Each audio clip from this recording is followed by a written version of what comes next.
Kimberly,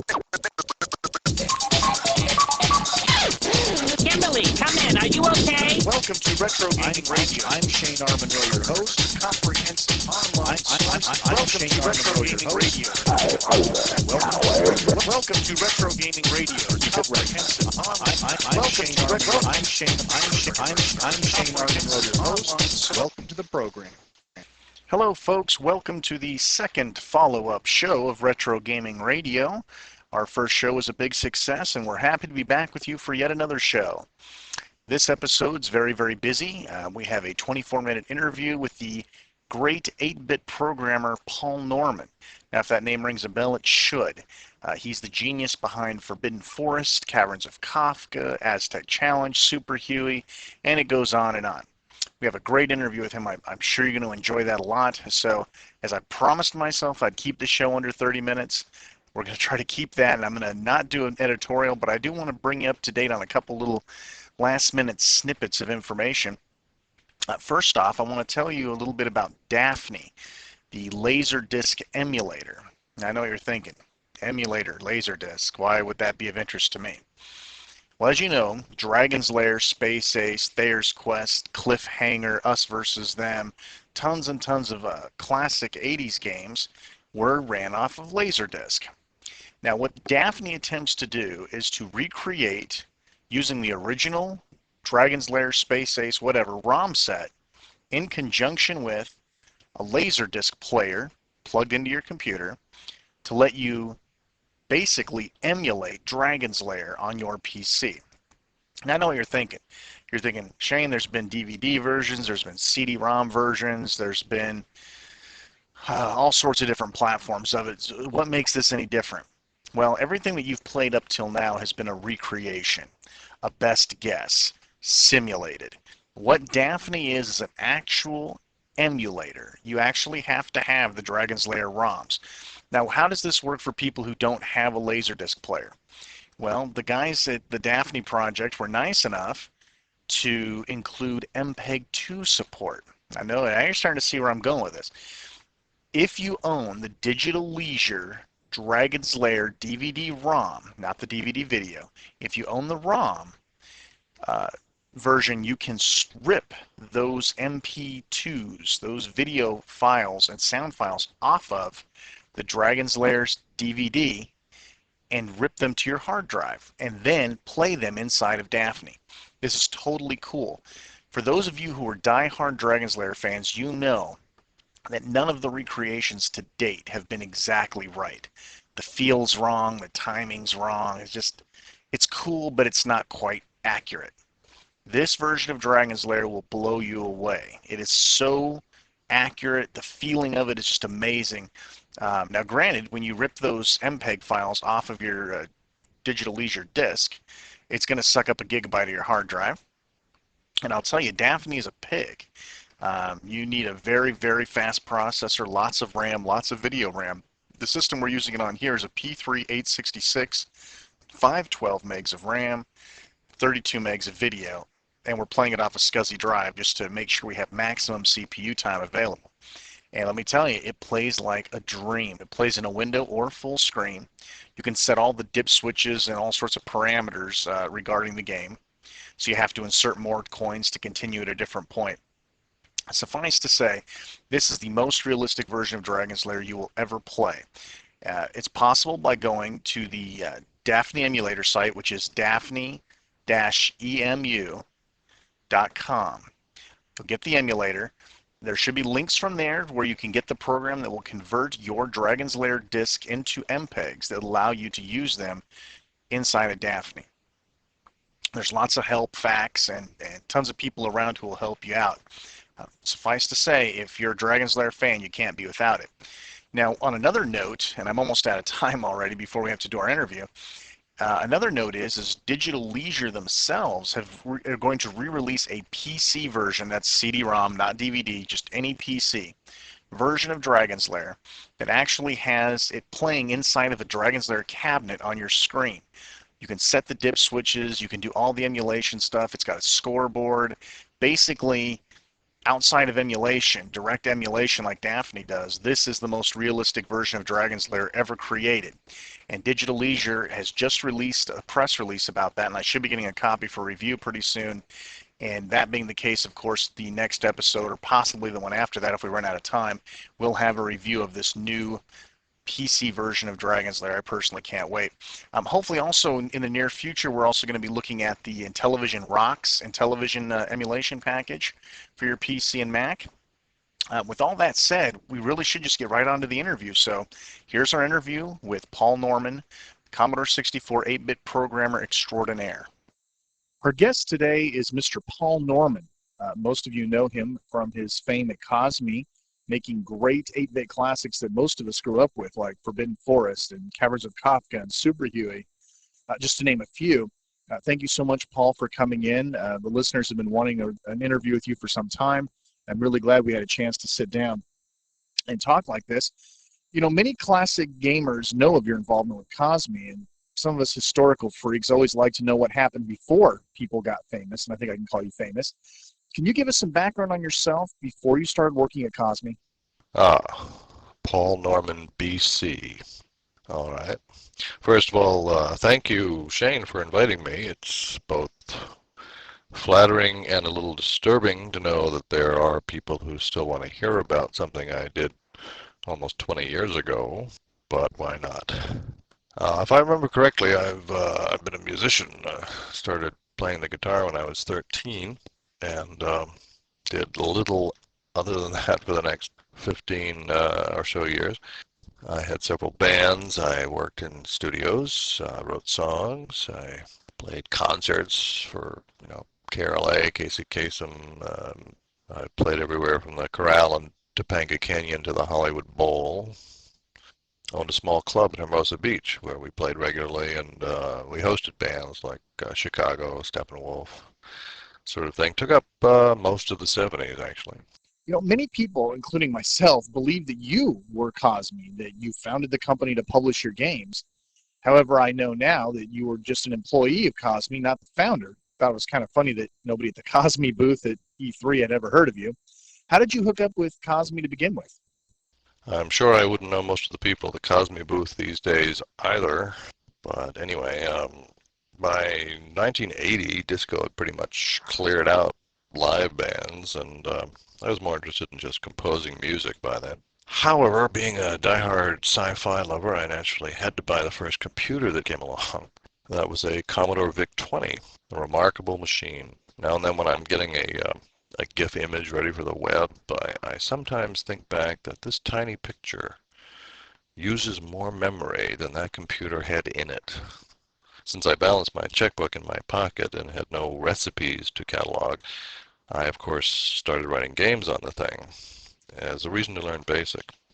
2 or 3 months later, I spot a classified ad for game programmers. This was around 82. Who knew what qualified as a game programmer? I knew BASIC, period.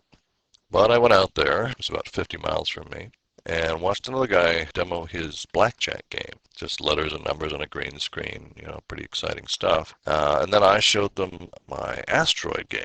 I had color-textured asteroids, different sizes, flying down the screen, while you guided your little rocket ship out of the way or blasted the asteroids with laser beams. It was all written in BASIC, which I admitted, but they kept asking me if I had used any machine language. Not knowing what machine language was, I of course said no. They asked me if I knew machine language. I of course said yes. I was hired and spent the next 3 months in a small windowless room with 2 old guys, aerospace engineers, I think. I was paid enough to buy the gas to commute. The first day, they handed me a C-64. Never saw one before. So they had an idea for a guy with a bow and arrow shooting balloons. It had to be all machine language. Then they left. So I learned 6502 by creating Forbidden Forest. It was about half finished when these guys went belly up, and Cosmi came in to buy the furniture. Since I was still sitting at my table working, they bought me too. As far as I know, Forbidden Forest was your first most popular game, maybe Super Huey doing better in sales. As you mentioned in an email, it's amazing how a forest so forbidden keeps coming up. Did you ever expect Forbidden Forest to be so timeless? What do you personally attribute to its success and status as an 8-bit legend? Well, in the first place, I think it did better in Europe than elsewhere because the setting, fit more within their mythology. But in general, I believe it was well received because it didn't follow any of the existing formulas. And there was a simple reason for this. I didn't play video games and I didn't know any of the formulas. See, I think a lot of game programmers were computer programmers first, doing things like math and engineering and accounting, and this causes the game to conform to programming practices rather than forcing the programmer to do whatever the game demands. I had no formal training in computers or programming, and as I said, I didn't play games, maybe Frogger once in a while. I like movies and music, so I tried to make a movie and learn the programming by finding ways to do it with the code. So I think people got in this funny little form the same qualities you expect from movies: action, adventure, mystery, humor, music, violence. And of course, in movies, the sun goes down and the moon comes out, and monsters growl and scream and people bleed. The problem with creating from an engineering point of view for me is that most of those things I just mentioned aren't really necessary. To play Pong or Pac-Man or Missile Command, all you need is an objective and a mechanism for achieving it. The new generation of gamers really don't understand what video games were like way back when. With today's huge software houses with teams of dozens or more people working on games in parallel, it's quite easy to forget that most 8-bit authors were really a one-man band. Now, to my knowledge, you did all your games on your own: graphics, programming, music, sound effects, etc., and they were really good. Granted, there isn't as much work in generating 8-bit graphics as there is in 16-bit color high-res graphics, but all the same, your development cycle must have been hell. How does one man going about doing it all on his own like that? It's perfectly true. I did everything myself, and well, for me, it's actually the only way to go. You hear all the time about the struggle to maintain one's creative vision while working in collaboration. There's only two ways you can achieve that. One, having enough power to force others to carry out your vision, or two, work alone. That's the philosophy anyway. The reality is that there was no one else at Cosmi to do any part, even if I had wanted help. Truth is, I don't really like people that much and prefer to work alone. As long as you're prepared to take both the credit and the blame, I think it's the best way. It is for me anyway. As for making C64 games as a one-man band, you're right in that it was a lot more limited in what was possible. Background graphics had to wrap after about 8 pages, each page or screen being about 4K. Trying to make something interesting out of 8 colors. There were 16 colors, but you could only use 8 if you wanted to have transparent sprites. But anyway, you make as much graphic material as you possibly can while leaving enough memory for the operating code and, of course, for me, the music. It is these very limitations that bring out the creativity. Forbidden Forest was named in the top 50 C64 games of all time, and well deserving. To the modern gamer, it may not be apparently obvious how much work and innovation went into Forbidden Forest. Contextual music changes, not even really realized on the PC until the first Wing Commander game. Environmental changes, lifelike parallax scrolling, and a real showmanship that wasn't really realized until Cinemaware came along and showed the world what a game with the theatrical flair could be. And your games had that already. Not to mention, Forbidden Forest scared the living crap out of me. The Demogorgon mainly, the thunder and the lightning, and totally intense. Anyway, the screams of the ghosts, the thumping sounds of frogs squashing your body. Every part of the game screams, the man who made me really loves me. Was Forbidden Forest a game of passion as it would seem, or was it just an assignment from Cosmi? I think showmanship just comes from trying to enjoy the show yourself, even if you're in it. I think it's more boring than watching performers go through routines, thinking nothing but step 1, step 2, step 3, kick. For example, you mentioned the skeletons. You can have the skeletons run out at the player, and if they hit him, they all disappear, and the sign pops up, game over. All the requirements to play the game are satisfied, but the emotions are left completely unsatisfied. However, add some totally unnecessary things like screaming, stabbing, bleeding, scary music, and you're appealing then directly to the gut. See, I would be sitting there hour after hour trying to get this little bit to work right. Then I would need a kick to reward myself. And that's where extra touches come in. Now, that's the subjective reason for doing more, but I think it's absolutely indispensable in any good entertainment. You see it all the time in the best movies and hear it in the best music when the performers or creators are really emotionally getting off on what they're doing. Speaking of Cosmi again, how much free reign did they give you in the development of your games? Everybody remembers Forbidden Forest, but let's face it, you've had some real gems like Aztec Challenge, Caverns of Kafka, fantastic music, by the way, and I loved the game up until I figured out I could fly, and the game lost a bit of its appeal. And Slinky, not to mention blockbuster hits like Super Huey. I think I could almost tell which of your games were assignments and which one were the Paul Norman classics. Could you give us a little idea of the development of these games? I had complete freedom to come up with anything I wanted. This was mostly uncharted territory as far as public perception, and of course the business types at Cosmi had no clue what was good or bad until they saw it. Not to say that is in any way unique in the entertainment business. I was inspired by all the movies I had seen before and continue to see. I never looked at other games for ideas, and I never actually had an assignment. Just 3 games a year. That's all we ask. I understand that you weren't very pleased with having to write a flight sim, and Cosmi all but insisted that you did, the result being Super Huey. Could we have a little background story on this event? Flight simulators were the latest thing, and to that extent, Cosmi wanted to tap into it. They were really in no position to insist. But anyway, I found reality sims were very intriguing and moved in that direction later. But airplanes were inherently boring. Even pilots will tell you that all the excitement is in taking off, landing, and crashing. So naturally, I'd seen Blue Thunder and Airwolf on television and knew the helicopter was far more appealing. I should mention the name Huey was not my choice, but what's in the name? So I made it more stupid by adding super, as lucky people didn't think it was a giant baby duck simulator. It did very well because it was the first helo sim, and obviously a lot of people agreed with me that helicopters were more fun to fly. However, I did put so much effort into the realistic mechanics of the craft that there wasn't much time or space to do a good job on the adventures. As a matter of fact, I got a letter from a guy in South Africa who was using Super Huey as an instructional tool at his flying school. No wonder they never became a superpower. Beyond Forbidden Forest, the second part of Forbidden Forest didn't get met with nearly the reception that the original did, despite its incredible technology advances, the quote 4D perspective, where you could actually walk into the forest, not just run left and right. Did the game sell well?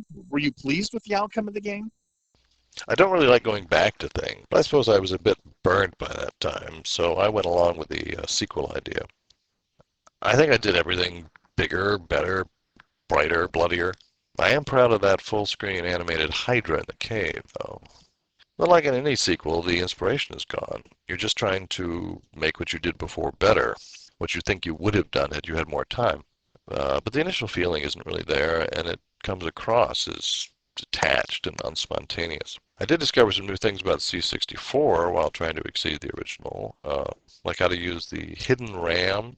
There was another 20K of memory sitting below the ROM at the same address. On a very small scale, it's like I was saying before, more resources do not necessarily produce better results. Your games always had flair, panache, and an air of prominent originality. Even in a game where originality ruled and not everybody was licensing out the same first-person shooter gaming engine and slapping a new coat of paint on it. Well, it isn't hard to guess that Caverns of Kafka was inspired by Indiana Jones and the like, and Slinky was a brilliant Q*bert-inspired game. Other games like Aztec Challenge and Forbidden Forest seem to come straight out of that creative area of the Paul Norman brain. What inspired your games? As I said, movies are my primary enjoyment, and thus they play a large part. Forbidden Forest is inspired by films like Jason and the Argonauts and Mysterious Island, Caverns of Kafka, not Indiana Jones. Did that come before? But from things like Journey to the Center of the Earth, The Lost World, Land of the Pharaohs, many others. You know, I don't really mean there's a direct correlation. These are movies I'd seen since childhood, and that which affected me is recorded on my Cortex. Cortex, the automatic brain recorder from Ronco. If you think about it, there really is no such thing as originality. It's a rehashing of bits and pieces from many sources, some clear, some vague, reconstructed by the brain in a new mix. The brain's very good at making sense out of seemingly random parts. It's great storytelling. The music was inspired by me, again based on all that had come before, movie soundtracks of course being early favorites. I must say at this point there is no one greater than Miklos Rosa. And for those who don't know the name, he scored just about every period epic ever heard of, like Ben-Hur, El Cid, King of Kings, on and on and on. As for the details of the games, I can only reiterate, I tried to amuse myself while doing it. There are only two ingredients required for me, humor and suspense. Humor isn't that hard, you just do something unexpected or silly at an inappropriate time. Suspense is very hard. Hitchcock pointed out that suspense is not surprise, as is so often used today in thrillers. It's full knowledge of what can or will happen if you don't stop it within a fixed period of time.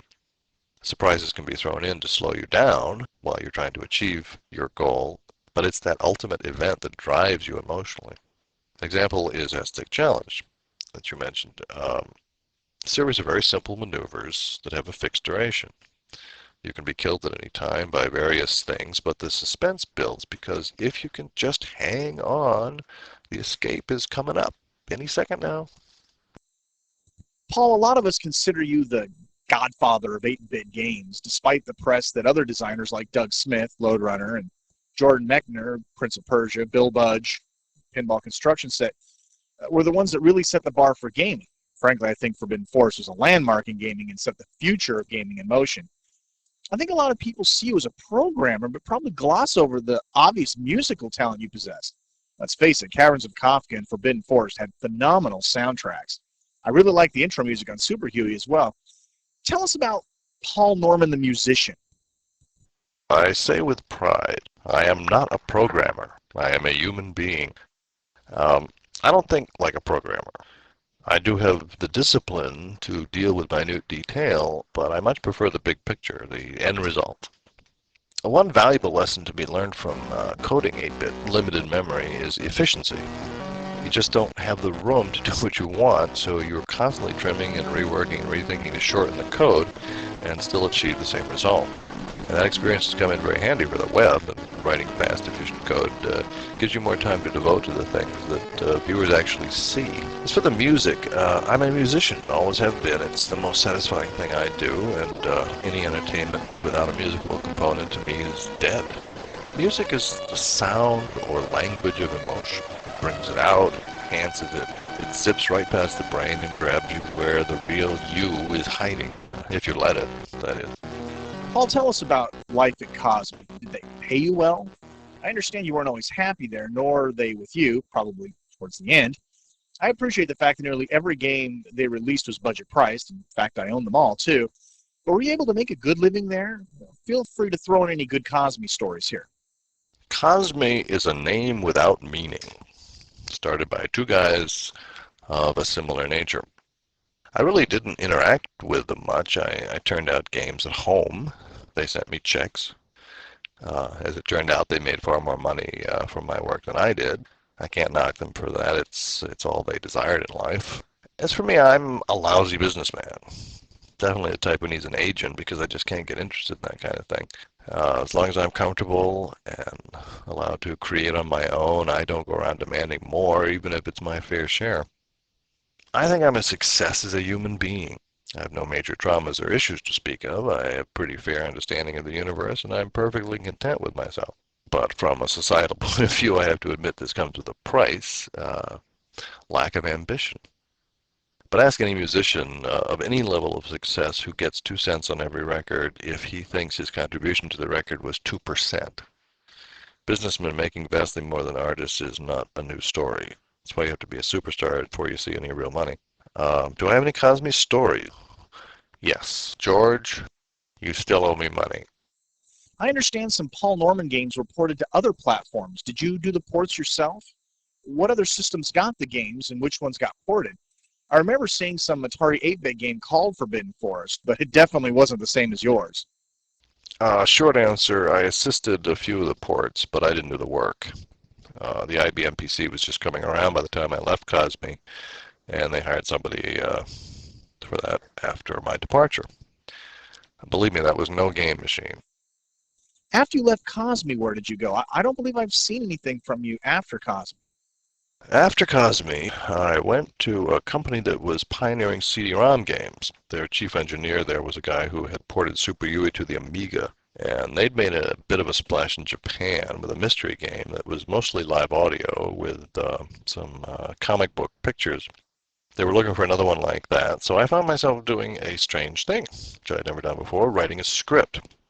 Basically a radio drama. It was a 1930s haunted house with a murder mystery. Again, I drew from everything, from Bob Hope movies to cheesy ghost stories, just whatever was in my entertainment memory bank there. And to keep myself amused, I decided to make it funny. There were 12 human characters, about 40 different ghosts, 4 hours of dialogue in all. I twisted every pun, wordplay, cliche. I had a great white hunter cooking in a native pot, a lot of suggestive female ghosts. My favorite was a giant parrot with a peg leg and an eye patch with a little pirate on his shoulder. I then rehearsed the actors and guided the recording of the dialogue. These were all Hollywood pros, if not big names, and that was great fun. It was the closest I've ever come to enjoying my own work as an audience. The best part was that I composed the musical soundtrack, scored the whole play with original stuff, and did the final mixdown. It was great. By the way, it was called Murder Makes Strange Dead Fellows, contributed by my friend Gary. I put a version of it on web TV in around 95 for a while. It was pretty popular. I might do it again if I can get the rights to it. Do you still write games? Even if they're just for yourself, are there any unreleased Paul Norman games the world missed out on? I haven't written a game since Deadfellows, not in any real way. I worked for Sega for a while. I developed several ideas, 2 of which I may do one day, but they didn't involve little blue things jumping over little orange things or blasting everything in sight, so Sega and I didn't really hit it off. I produced new classics like Home Alone 2 and designed Biker Mice from Mars. Hey, Jesus. It was just work. Then, of course, I got trapped in the web of the internet, which meandered around for a few years, dragging me with it. Very little was accomplished aside from making money on projects that rarely got off the ground. And, of course, I sold my services to an e-commerce site at the end of the 90s, trying to do what I could to make that original, but originality was the last thing they wanted.